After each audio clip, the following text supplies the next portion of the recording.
આગામી દિવસોમાં ગણપતિ ઉત્સવ આવી રહ્યો છે ત્યારે સુરતના ગણેશ ભક્તોમાં અનેરો માહોલ જોવા મળી રહ્યો છે।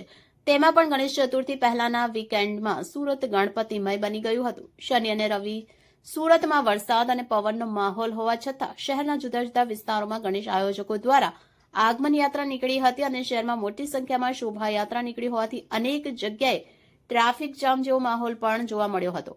ત્યારે સુરતમાં છેલ્લા કેટલાક વખતથી ગણેશ ચતુર્થી પહેલા ગણેશ આગમનનો જશ્ન જોવા મળી રહ્યો છે। સુરત શહેરમાં 80,000થી વધુ ગણેશજીની પ્રતિમાની સ્થાપના કરવામાં આવે છે અને થોડા સમય પહેલા સુરતમાં ગણેશ વિસર્જન માટે ભારે ધૂમધામ કરવામાં આવતી હતી, પરંતુ હવે કેટલાક પ્રતિબંધોને કારણે છેલ્લા કેટલાક વર્ષોથી ગણેશ આગમનનો ટ્રેન્ડ શરૂ થયો છે અને તે દિવસે અને દિવસે વધી રહ્યો છે।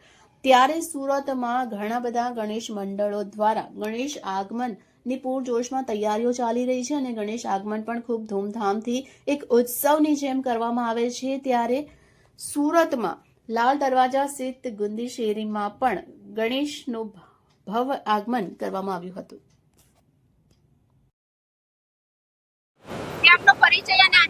જેજસ શાંતિલાલ ચોકસી હાલ અત્યારે લાલ દરવાજા ગુંડી શેરીનું ગણેશ આગમન કે સુરતમાં બધા આગમન નીકળ્યા, પરંતુ જે મરાઠી સમાજ છે જે ગણપતિની સારી આરતી કરે છે એ મરાઠી મંડળને આજે બોલાવીને એમની આરતી કરાવીને અમે આગમનની શરૂઆત કરીએ છીએ।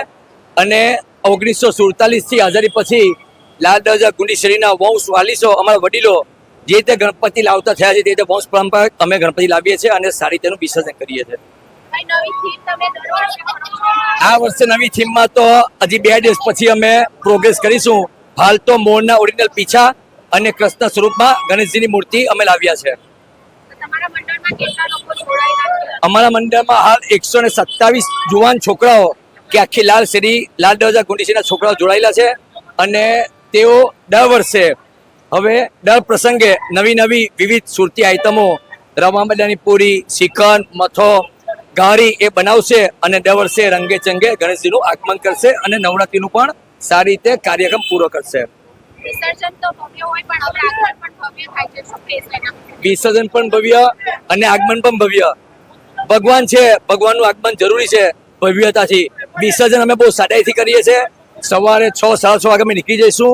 સુરત શહેર પોલીસ કમિશનરનો જે અમારો રૂટ છે એ જગ્યા પર અમે સારી રીતે વિસર્જન પૂર્ણ કરશું।